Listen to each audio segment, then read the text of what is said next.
To take up a thread from an earlier section of this Politico-Lingo trilogy, we noted at the time the fact that most politicians operate under the delusion that what they're doing is serving the nation. Of course, if they really feel this way, they're more than simply misinformed. They're obviously not playing with a full bag of jacks. So, citizens, a question. Do you think it's at all possible that these politicians whose judgment is so faulty that they actually believe they're serving the nation might be expected to indulge occasionally in some, I don't know, exaggerated patriotism? Huh? What do you think? Maybe? Huh? Well, fans, it's not just possible, it's downright inevitable. And should they be so indulging themselves on the 4th of July, you'll want to be sure to have hip boots and a shovel handy, because brown stuff is going to be piling up at an alarming rate. And I suggest you shovel fast, because your elected heroes will be squeezing every last ounce of counterfeit patriotism out of their blood-starved brains. And so, as you see them rushing madly across the landscape, pushing all the buttons marked red, white, and blue, be on the alert for phrases such as Old Glory, Main Street, the Stars and Stripes, the Heartland, all across this great land of ours, from Maine to California, and of course, on American soil. And don't forget all those freedom-loving people around the world who look to us as a beacon of hope. Those, I assume, would be the ones we haven't bombed lately. And you'd also better be ready to be reminded over and over that you live in a country that somehow fancies itself leader of the free world. Got that? Leader of the free world. I don't know when we're going to retire that stupid shit, but personally, I've heard it quite long enough. 'Cause what exactly is the free world anyway? I guess it would depend on what you consider the non-free world. And I can't find a clear definition of that, can you? Where is that? Russia? China? For Christ's sakes, Russia has a better mafia than we do now. And China is pirating Lion King DVDs and selling dildos on the internet. They sound pretty free to me. Here are some more jingoistic variations you need to be on the lookout for.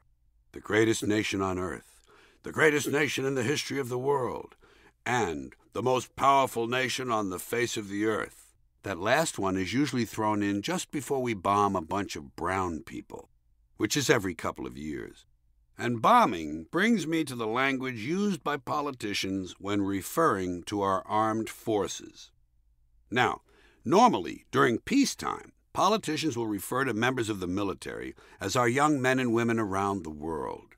But since we're so rarely at peace for more than 6 months at a time, during wars, Senator Patriot and his colleagues are fully prepared to raise the stakes. By the way, don't you just love that word colleagues? It makes them sound so, I don't know, legitimate.